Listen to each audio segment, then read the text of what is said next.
I'm Nicole, Ayani Nicole of Ayani LLC and the Ayani Collective. So I'm making a video because you guys told me to.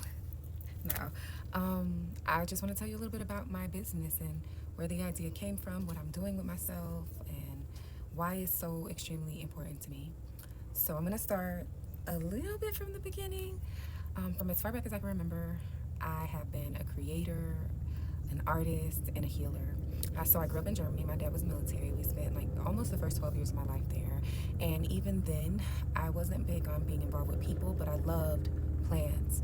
I loved finding myself just walking through all of our little forests and our little fields of flowers and just picking flowers and plants. And there's a helicopter going. Sorry. I would just pick flowers and plants, not because they were just beautiful, but because I had a really keen understanding even then that they were also medicine. And even if I didn't know how to make the medicine, I knew that being amongst beauty and nature that way was also medicine. So I would walk through these fields, find me a little place to sit. I would write poetry, make music, create art. Creation and healing has always been something that's just deep in my bones. I keenly remember that being a part of me everywhere I went. Every place my body took me, my soul searched for earth, it searched for peace, it searched for solitude, and a place that I could create. I didn't know then that I was really already walking like the path that my ancestors had prepared for me. Generations of women who survived, who carried wisdom in their bodies, who whispered to the earth, they brought me forth not only to heal my lineage, but to offer healing to others. When I started my midwifery path, I had someone who stopped me to tell me that my ancestors prayed for me, that I was the breaking of generational trauma and the healing of a whole lineage. So that comes with like a really heavy burden.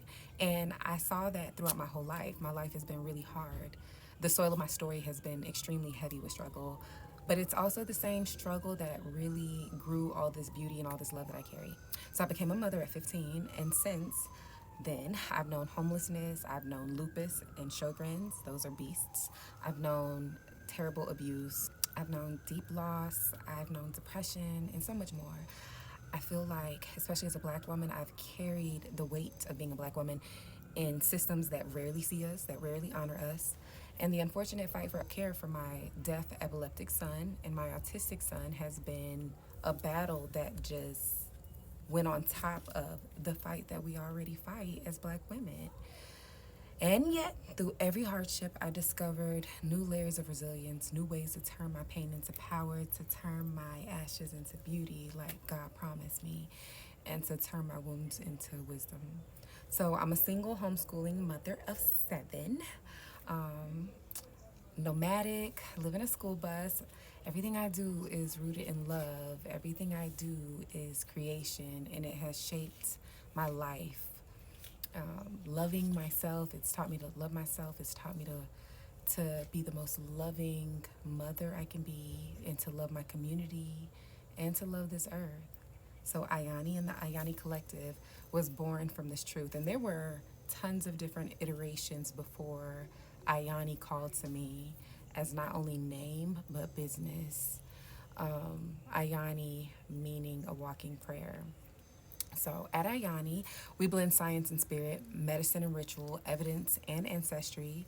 We do IV hydration, pelvic floor care, herbal remedies, vaginal steams. All of it is an offering, not luxury, but necessity, not surface, but soul. I believe that healing in these different rituals should be available and accessible to all women, not just women who have money, not just women who are higher socioeconomic status, not just women who can afford it, but all of us.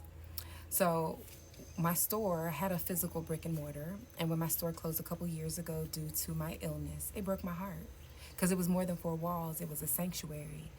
The life my children and I had built, the dreams we believed God for, the foundation we swore could never again be torn from us, the healing we were providing for so many women that trusted me, trusted I could hold their pain and their healing, and the land that I had purchased, the home that I had built, everything I had at that time, I lost.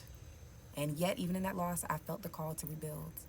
to reimagine, to trust that what was planted was going to bloom again, and it's going to bloom even stronger. And that's where I'm working right now, is to build that even stronger, to build a new type of foundation, a new thing, more beautiful thing. This work is not just my business, it's my life's calling. It's the thread that runs from the little girl gathering wildflowers to the mother guiding her children, to the healer serving families who deserve care that's loving, that's dignified, that's accessible. I do this because I believe wellness is our birthright. I do this because I believe wellness is our birthright. Because I know what it is to be unseen, to feel broken, to experience loss, but most importantly, because I know what it means to be restored. And now I'm asking that you pour into this vision, not just for me, but for the countless women and families who are going to be touched by this work. Together, we can rebuild what was lost and grow something even more beautiful. This is Ayani. This is the garden. This is the collective. And this is... Oh my God, the mosquitoes are eating me alive. I'm trying to be deep, but the mosquitoes are tearing me up. Okay.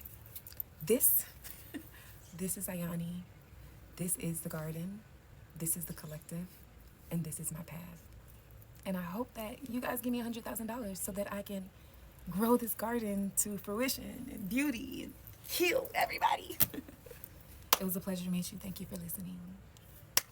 Amen. And I say, Selah.